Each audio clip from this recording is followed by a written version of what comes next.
this isn't a government fix-it job. This is an everyone fix-it job. This is all of us need to contribute however we can. Most of us do reach out to our neighbours and to the people around us. And I think one of the problems with these hotels is that they are, by their very nature, set apart. They might be near residential houses. They are. I mean, the Bell is, for sure, in Epping, the Bell Hotel.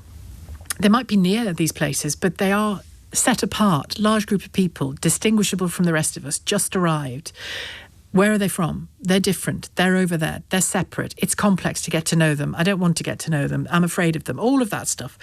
We have to break through that one way or another.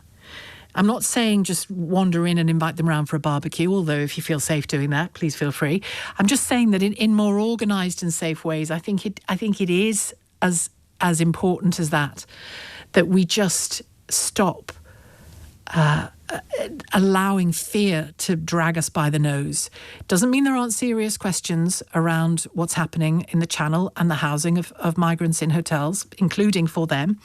Doesn't mean there aren't serious questions. Doesn't mean you won't be listened to if you have fears and concerns around what's happening in your community.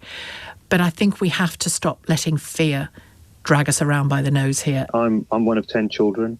My parents didn't speak any English, couldn't read or write, and I've had the benefit of rising to Chief Superintendent and getting an OBE. So there's some great opportunities for all people who are able to access the greatness that things offer us in this country. So I think you're absolutely right to focus on all the positive things, and it does sadden me when we see the discussions about division and hatred, because we live in a great country with great opportunities, and I think we should be focusing on that and focusing on the positives. And last summer just reminded me of when I was a child. We had our windows broken. My brothers would be talking about how they'd been attacked getting a bus to work. My sisters were attacked. And I thought we'd left all that behind. And that's simply because of the colour of their skin and your skin. Yeah. And I think so. It's very, very sad. And so I've got friends from every walk of life. We all get on incredibly well. Probably the thing that divides us most is the football teams we support. The cricket teams we support. But everything else is, it's a great. So I think this conversation you're having is really, really important to focus on the positives. And it's not my motivation. I'm responding to what the Prime Minister has said. But in talking about it, one of my motivations is to be as frank about the problems as we are about the brilliant neighbourliness that does exist in this country, because it is everywhere. We saw it very visibly, I think, during the pandemic, where communities thought, right, okay, we're all a bit isolated. How are we going to do this? Who are we going to check on? Who are we going to make sure? I saw that both in my own community, and I saw it in brilliant reports on television and radio. It is there, and I think I think part of what the government must help us to foster is that, and local councils need to help communities to foster this, whether it's organising events, whether it's being really clear about information, whether it's focusing on those positive things. A combination of all of those things has to happen, whilst also addressing people's fears and problems. Yeah, you're absolutely right. I mean, this shouldn't be about stopping conversations, and people must have the ability to ask questions, and including those difficult questions, and the channel crossings have caused a huge amount of debate, but we need to make sure that we have a proper conversation about that. But I remember how important it is for each little thing you do, every little thing. It's those tiny little things you do that have such a big impact. So if everybody here sort of went away and just smiled at somebody or offered to help somebody.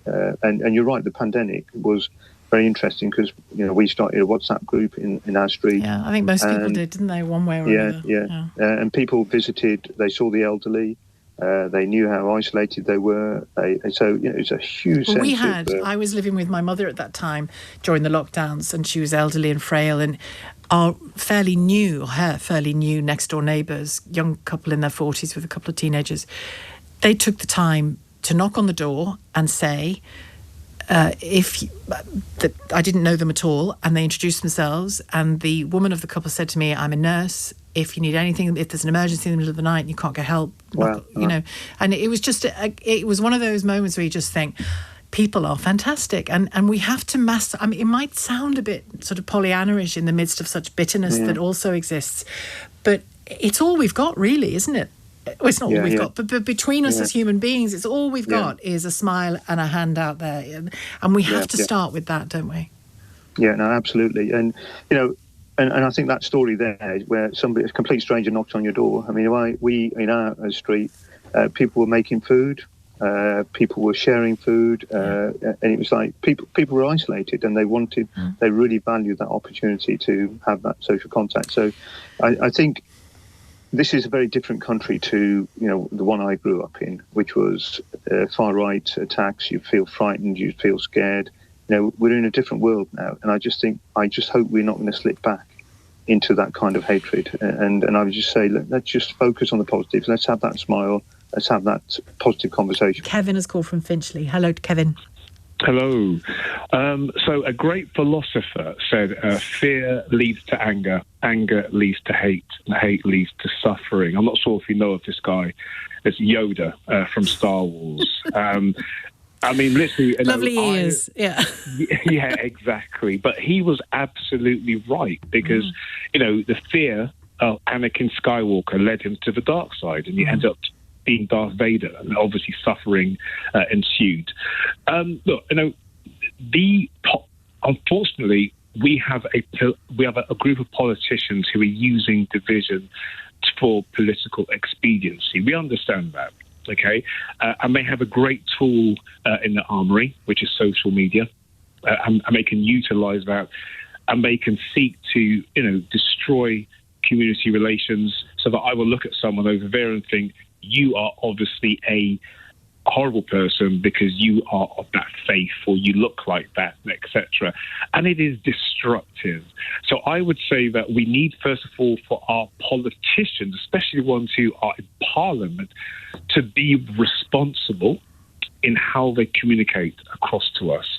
And that's fundamental, okay? Because we do look, I don't look up to them, but many people do look up to their politicians. Yeah. And then regarding community service, I know that in Charing Cross Station, police station, there is a homeless food kitchen, and that is manned by Sikhs, but also by Muslims on different days. Now, that's great, because, Sikhs are... See, at the moment, Sikhs are loved. My wife is a Sikh, so for all the Sikhs out there, Sat Sri Akal, okay? So my wife is Sikh, and they are seen as, the good ones, the good immigrants. Everyone likes them. They don't like the Muslims because they have been demonized as being pretty horrific, literally across the board. So there's so much for us to do, but they need to communicate and say, look, no, guess what? We're not all bad. We're doing great work over here. We're doing charitable work here. We're supporting the community here. And I think we have to, try and counteract the negative politicians who are sowing discord. Although I agree with you that some are, and I agree with you that some who see public support for those that are change their tune and start doing it or something like it as well. We've all seen that in the last few years in our politics. But that doesn't mean we ignore people's concerns about what's happening in their community. We manage it, we have conversations about it, but some of them are legitimate concerns. Oh my God! Of course, they are legitimate concerns. And look, I think But by the way, and if I might, Kevin, the most cynical of politicians using this kind of division, this kind of fear, even they are partly right sometimes. But, so what do you mean by that? Sorry. Margaret Hodge, easily 15 years ago, if not more, said to me, she didn't just say it to me, but I remember interviewing her about it. She said to me in a previous incarnation of mine that if mainstream parties didn't tackle some of the issues of social cohesion in this country, far-right parties and far-right groups would do it for them. And that is precisely what we are seeing unfold.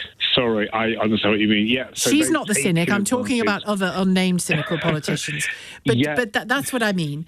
And they are, and the reason it's unfolded is they were partly right. How they approach it isn't right.